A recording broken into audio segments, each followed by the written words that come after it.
Hey guys, Drifter here. Today I want to talk to you about a big Twitter conspiracy that I see brewing. We even have the conspiracy shirt on. I've just been looking at all the chaos that's been happening at Twitter over the last couple of weeks, and I genuinely believe that a real-life, actual conspiracy is slowly starting to brew at Twitter, so I want to explore that. Unfortunately, this is somewhat of a political video because it's mostly politicians and politics. They're interested in influencing the platform. I'll try to keep most of that as analytical as possible. So the big one, the one that you're probably immediately familiar with, is Elon Musk wants to buy Twitter, right? You probably remember the famous tweet where he asked if, he should buy Twitter, and then there were questions about, is it true free speech or not? And he's going to bring free speech back to Twitter. And then not long after that, he announced that he is going to buy the platform for somewhere north of $40 billion, which is insane. Announces all sorts of changes coming, all sorts of relaxations on their censorship rules, and kind of went back and forth whether he would let Trump back on Twitter or not. And I think the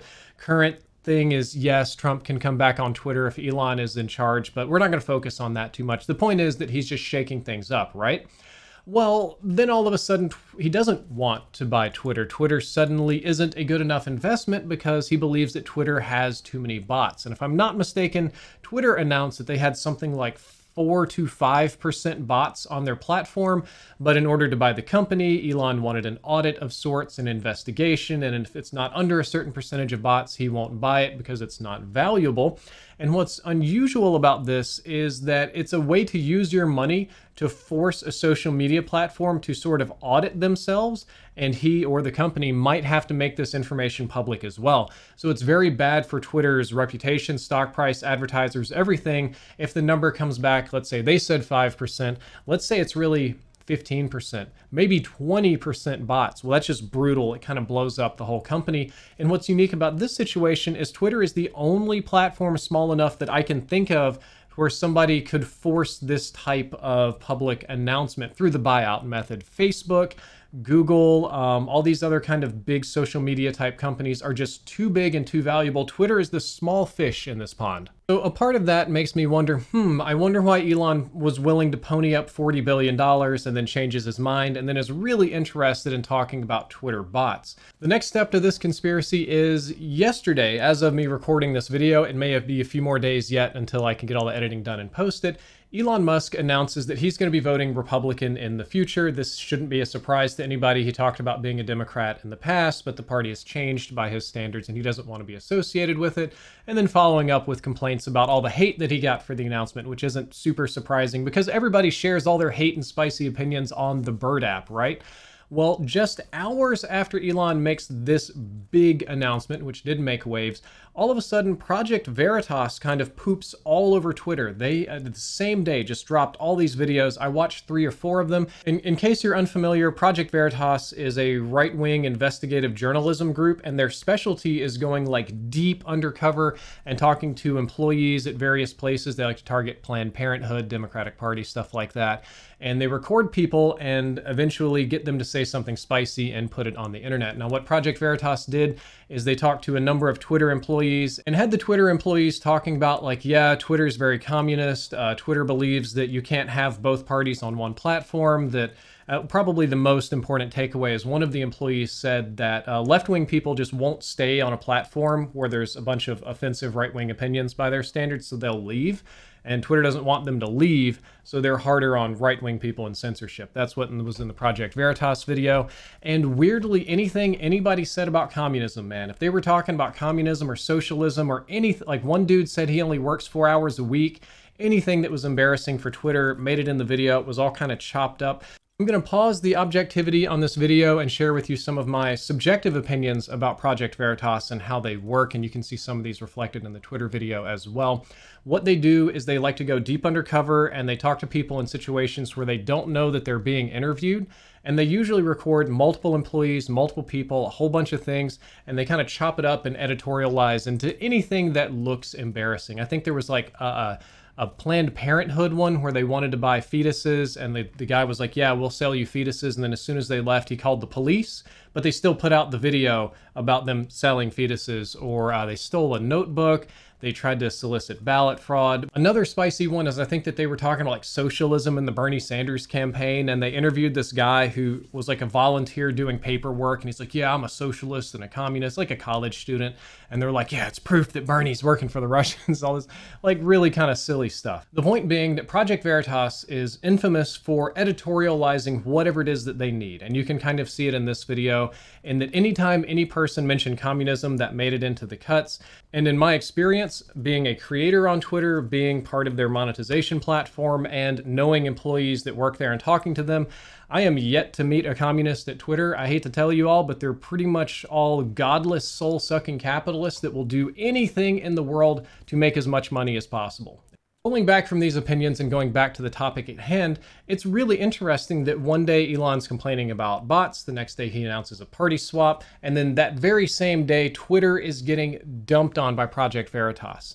Then, at the exact same time, or slightly before, Texas, my home state, passed an anti-censorship law where if you deplatform, ban, or even demonetize people from your social media platform for their opinions, their protected free speech opinions, then Twitter can be sued, and the state of Texas will allow that, or perhaps in some cases sue for you.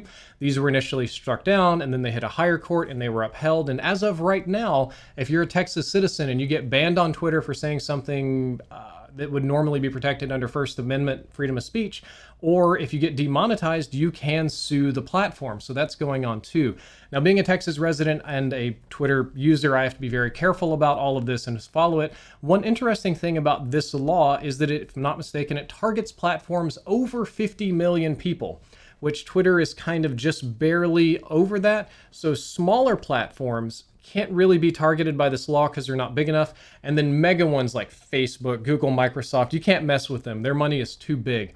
So the law seems to be written to basically allow Texas to target Twitter. So in a very short period of time, we have a billionaire buyout, a billionaire changes parties, wants to force Twitter to publicly announce how many bots there are. Project Veritas is dumping on them. My home state of Texas is trying to control the flow of information at the very least.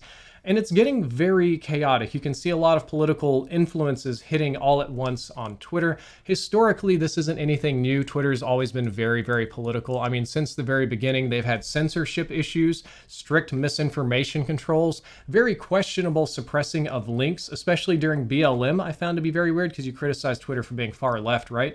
But people that were doing a lot of like BLM kind of stuff and sharing links and fundraisers, a lot of those got suppressed. My wife was doing a little bit of that and her links were just disappearing. You know, going back to even further in the past, there's Russian bots, regular bots, scams, page shills on there, which is similar to a bot, but a little harder to detect. And then of course, every politician ever likes to go to Twitter and just say spicy things to pump their followers and interactions and, you know, get on the news, make a little outrage, laugh at everybody's outrage and whatnot. So the fact that politicians and politics are trying to influence Twitter, historically speaking, not new at all and not particularly interested. But looking at all these things recently, I think that there is a coordinated effort to make an example of Twitter. There is a sort of coordinated effort to knock them down a peg, force them to announce their platform's not so great, and control the flow of information on the platform slightly, or at least turn the faucet back on for right-wing info so that it can flow. However, I don't really see an end game to it beyond those goals. It could be a prototype for how to control Facebook or Google, or how to attack big tech companies that are usually too rich to be fooled with, even by the government. Perhaps there's a play for long-term influence and control of information, which would be very valuable to somebody like Elon, because algorithms and social media are incredibly powerful. Whether you like it or not, thousands, millions of people have their opinions significantly influenced by the social media that they ingest. So if you have your hands at all the controls and you can change that flow and turn one to a trickle and the other one to a flood, that's inherently very valuable. I don't know where this story is going. I don't know what's happening.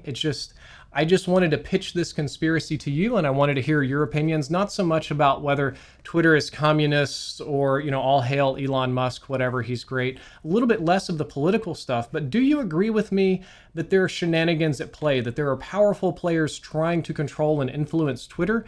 because I think that's true, and I've never seen a coordinated effort against a social media platform like this before. So it's really concerning, given how I work there, but also interesting because how this plays out may influence the future of other platforms. All right, guys, that's all for this video. I hope you enjoyed it. Hope you learned something useful. Hope you enjoyed these regretfully political opinions. It's just what's been on my mind lately. If you did enjoy this, don't forget to like, favorite, and subscribe, and hopefully I'll be back soon with another video. Drifter out.